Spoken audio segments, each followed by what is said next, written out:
Okay, real talk. Are you constantly scrambling, trying to figure out what to post on Instagram only to end up posting something random and hoping it somehow brings in sales? I have totally been there. As a busy mom running a business, homeschooling my kids, content planning felt like just one more thing on my plate until I found a system that actually worked. That is why I put together my free 5-day challenge, Plan It, Post It, Profit. In just a few minutes a day, you can learn how to create content with strategy. So you're not just posting to post, but you're actually building momentum and connection that leads to actual sales from your Instagram content without being glued to your phone. And the best part, in just 10 minutes a day for 5 days, you will have an entire month of content planned following my signature framework, the 5 steps to sales on Instagram strategy. So if you're ready to ditch the content overwhelm and have a content plan so you know exactly what to post to get sales, head to the link in the show notes to join Plan It, Post It, Profit. You will be so glad you did. Hello and welcome back to Mompreneur Mastery, Simple Instagram Strategies for Busy Moms. I am your host, Sydney O'Brien, and today is an episode I'm really excited to share with you because it's an interview episode with Jessica Howard. Jessica is a marketing strategy coach, an e-commerce expert, and a mom of 2 who is here to help you stop guessing and start growing using the data you already have.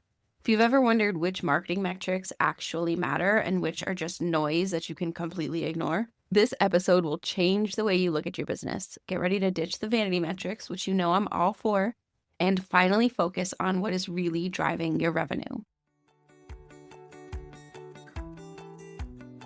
Welcome to the Mompreneur Mastery Podcast, where we share actionable Instagram strategies that fit into a busy mom schedule so that you can get more engagement, more leads, and more sales in less time. I'm Sydney O'Brien, an Instagram strategist who started my business with 3 kids under 5 and found a way to do it without sacrificing quality time with my family and only working 2 hours a day. I love helping other mom business owners find that seemingly impossible mom work-life balance instead of spending too much time creating content that isn't getting them the results they want. If you're an overwhelmed but very ambitious business owner and you want to strategize the heck out of your Instagram account so that you can save time and make more sales, you're in the right place. Can you share a bit about your journey into the work you do now and just your background? Yeah, sure. So I'm Jessica Howard. I am the owner, founder, CEO, whatever you want to call it, of 2PM Marketing. And I've been in marketing for 15 plus years. And after my first son was born 6 years ago, I started freelancing, and specifically in the e-commerce space, helping e-commerce stores design their site, write copy for their site, landing pages, emails, ads, any kind of marketing that an e-commerce store should do. And a couple years after doing that, and after my second son was born, I started my own business and started coaching clients, not just in what to do, but why they should do it, and the importance of having a data-driven marketing strategy, because I found that a lot of e-commerce owners, moms who are also entrepreneurs in e-commerce stores were doing a lot of things because they felt like they should, and it wasn't paying off for them. Mm-hmm. So that's kind of why I decided to go this route. And I came up with 2PM marketing because people always ask. Because, as you know, having kids, you have no time, but I knew I could schedule a meeting at 2 p.m. when my oldest was taking a nap. That makes a lot of sense. Such a great name choice. I really miss when my kids would nap and I could get more done. Right? And you knew, okay, I have at least an hour and a half or 2 hours to get something done. Yeah, and especially at that same time every day, made it so much more easy to schedule things. Yes. Yeah. Yes. How has being a mom and a business owner shaped the way you run your business and the way you work with clients? I think the biggest thing is I get to the point a lot faster, because even just starting this call, it was like, okay, we have a finite amount of time, let's get to it. Yeah. And I think that's the only way you can do it as a mom. I found I'm more productive and that I can get a lot more done in a short amount of time, just as a mom in general. And in terms of running a business, I utilize a lot of weekend chunks when my husband's home and not working. And it's changed my framework of what success looks like the most, I would say. As a business owner and a mom, success to me is that I have work that I'm passionate about, but that I'm also prioritizing my kids first. They're sick, as every child on the planet Earth has been sick this month. Like, it's like, okay, I can reschedule my day and it's not the end of the world, and I'm not truly disappointing anyone, if that makes sense, because it's so fluid that I can do a lot after they go to bed and still meet my deadlines. Yeah, I was talking with someone about that the other day, how your measure of success changes and how the like flexibility and adaptability is like its own success, having that being a parent, especially if you're like the default parent, the one that has to be there for the sick days and all of that, and taking them to appointments and stuff. Being able to do that is a game changer. Sure. Exactly. And to not really have to call anybody and let them know is great. That's and also the beauty of working with moms specifically is that we all know what it's like. If you have to stop for 10 minutes to feed a crying baby, to make a sandwich, to get a snack, whatever, change the character on the Tony's box, it's like, don't worry about it. Yeah. I'll be here. And then in 10 minutes, I'll be doing the same thing. Yeah, that is very nice for people to just understand. I do just Instagram marketing and tracking metrics there. I know a lot of people pay attention to like the wrong metrics as business owners specifically. Are there metrics you see people paying attention to where they kind of shouldn't be? Totally. I mean, we all fall into that vanity metric. This post got 6 likes. This post got 15 likes. So I should do more of what got the 15 likes. Yes and no. You should really be paying attention to what's getting the most engagement, and whether that's leaving a comment, getting a DM if you're in the service industry, what kind of conversion you're getting from, let's say you want to do a discovery call. What kind of posts are getting you the most discovery calls? Yeah. Would be a metric I would be interested in. And that's specifically for social media, focusing on engagement, not just likes. And don't worry about follower count. Like, if you have 100 followers, but 30 are always interacting with you, that's huge. Yeah, I say that a lot. Like, it's not having a certain amount of followers, it's having like the right followers. Because if they're not engaging, if they're not buying now, having more followers isn't the answer to helping your business. Exactly. Exactly. Especially from an e-commerce perspective. Like, you could have 300 followers and they're all your friends and family, but they're not if they're not going to buy from you, then that's just nice to see, I guess. Right. Like, love the support. It's great, but not great business wise. Yeah. If someone is just starting out and feeling overwhelmed by like just looking at all the numbers and all the different data, what is one metric that you think they should focus on first? Oh, one metric. So I'm going to say one metric from your Shopify store would be number one, I would say your conversion rate. And that's probably across Shopify, email, ads, and social media, because that's telling you how many people have interacted with your store, maybe even added to cart and then purchased. Because if you're seeing a really high number, and for reference, a really high number is anything over 2.5%, 3%.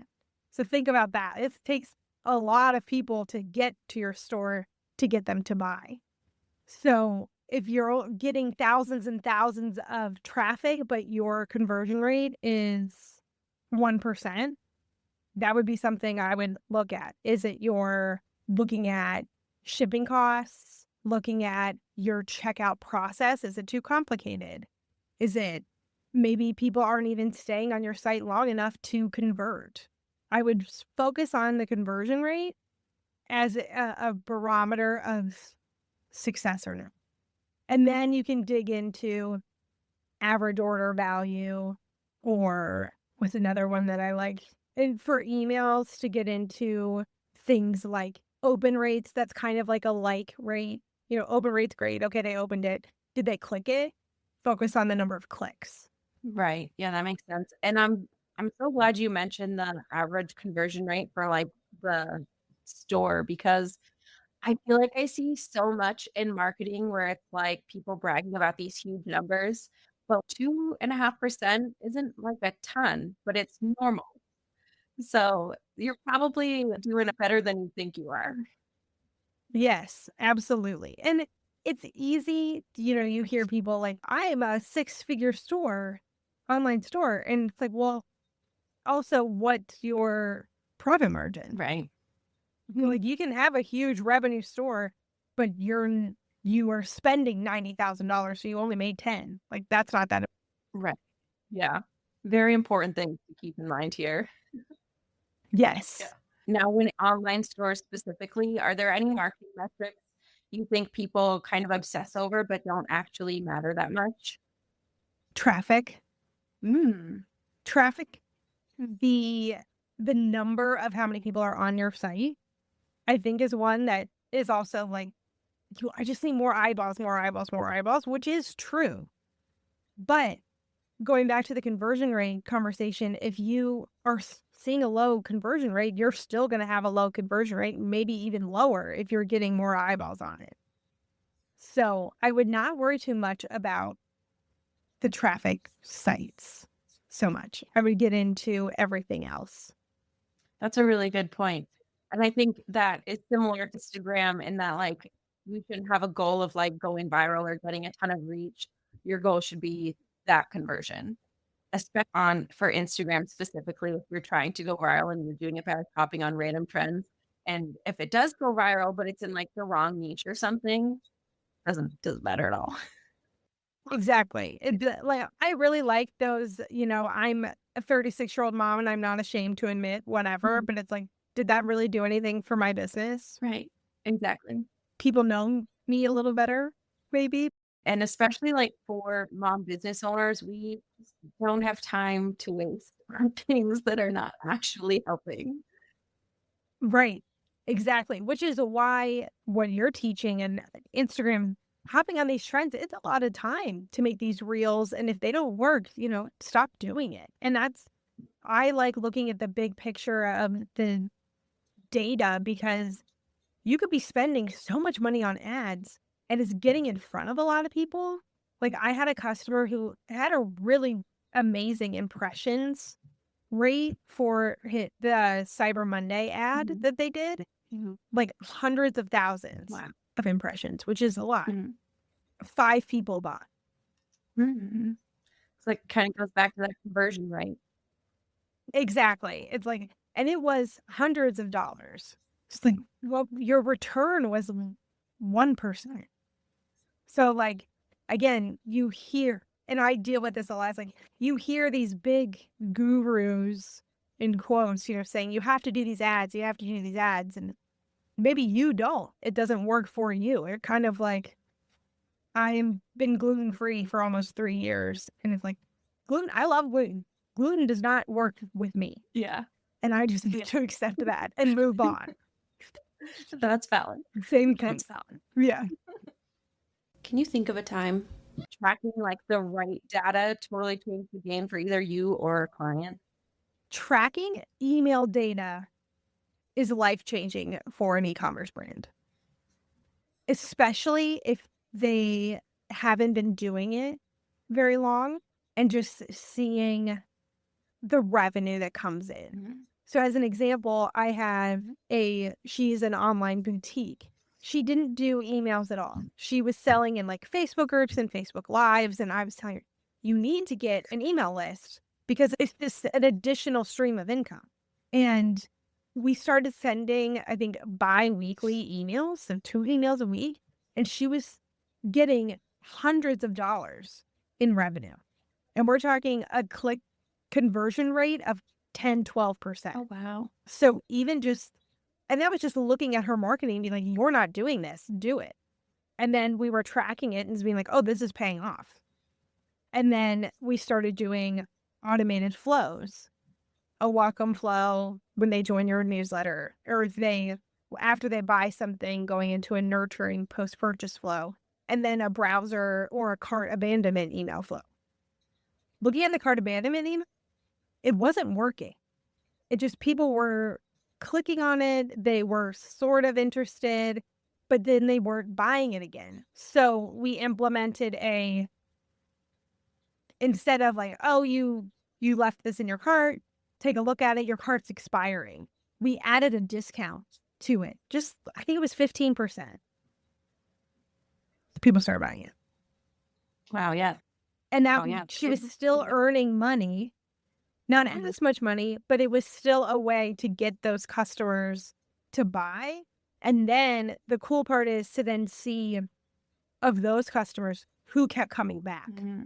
And in the long run, that 15% got you a new customer, which is something to consider too. Yeah. Do you have a system set up for like how often you check your metrics? Well, I recommend weekly because it's enough to keep a pulse on it and to make adjustments and tweaks as you go.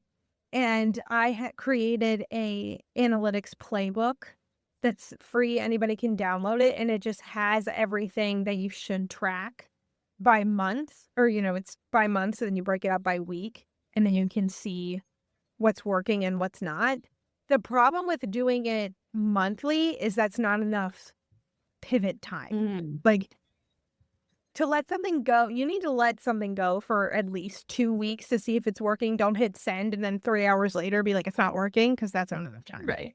But giving it 2 weeks and then seeing, well, okay, people are liking this subject line more, and you're testing your emails. So just looking at those all the time and then adjusting for the next 2 weeks. And it's just a fluid process, because otherwise you're just, closing your eyes and shooting in the dark and hoping you hit some. Yeah, that makes sense. And I'll be able to put the link for the playbook in the show notes as well, so anyone listening can go grab that for free. Yeah.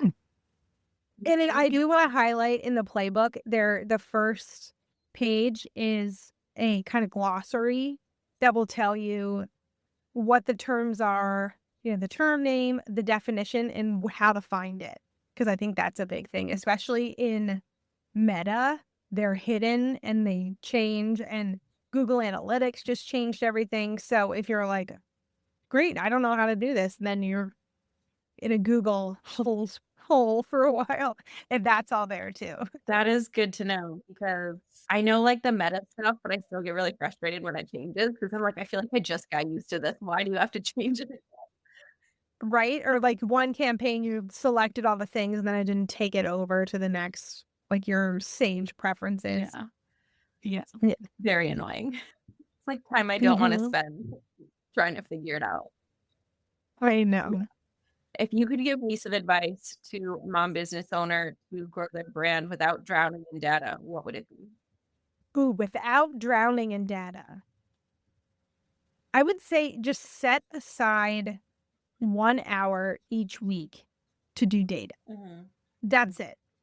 And even you could break it up. Maybe it's like Friday you do your Shopify and emails, Saturday you do Google Analytics and ads, if you have those. But start small, and then it just becomes a routine, just like anything. And I would say to start with your store analytics first and see what's working. Focus on that conversion rate. You can also, in Shopify, they have really good analytics too about how people are coming in, the sources for your traffic. So look at that and then kind of build on it. But don't launch without tracking, because then you're going to have to look backwards, and that's a lot harder. Yeah, that makes sense. I'm really excited that so people can have more information on how to do that. And lastly, where can people connect with you online? Yeah, so I'm on Instagram at 2PM Marketing. So there's 2 M's in there. And I have my own podcast. It's called Marketing for E-commerce Mompreneurs. talking all about marketing stuff, everything you should be doing and why you should be tracking it and how to build a strategy off of it. And my website's 2pmmarketing.com. And I do want to say one more thing about the not getting so bogged down in the data, because the goal of tracking your data is so that you can see what's working and what's not. Take the stuff that's not working off your plate for a little while and then keep doing what's working. And then you're building a marketing strategy that's just going to continually bring you in more sales, more traffic, more customers, and save you time. Yeah, which is always my favorite thing, saving time. Right? Time. Same. Like, Same. Anything that, any kind of hack I'm into. It's like spending a ton of time making dinner for my kids and then they don't end up eating it. I hate it. And I certainly don't want that feeling to like carry over into business. That's absolutely right. And yeah, that happens every single day. Try to minimize that as much as possible. Exactly. Perfect. Well, thank you so much for coming on. I'm so excited to share this. And I will put links for the playbook, your Instagram and website, your podcast, all of that stuff in the show notes so everyone knows how to connect with you. Thank you so much. And I love following you on Instagram and listening to your podcast. Every episode, I'm like, she's talking to me directly. I need to do this. That's awesome. Thank you. Thank you so much for listening to Mompreneur Mastery, simple Instagram strategy for busy moms. If you were listening to this episode and found yourself nodding along, I would love it if you would find me on Instagram and send me a message telling me your biggest takeaway. My handle is @socially.yours.strategist. And don't forget to grab your free 1 month of Conversation Starters content calendar so that you know exactly what to post to get more comments without spending hours brainstorming Instagram post ideas. You can get it at sociallyyours.biz/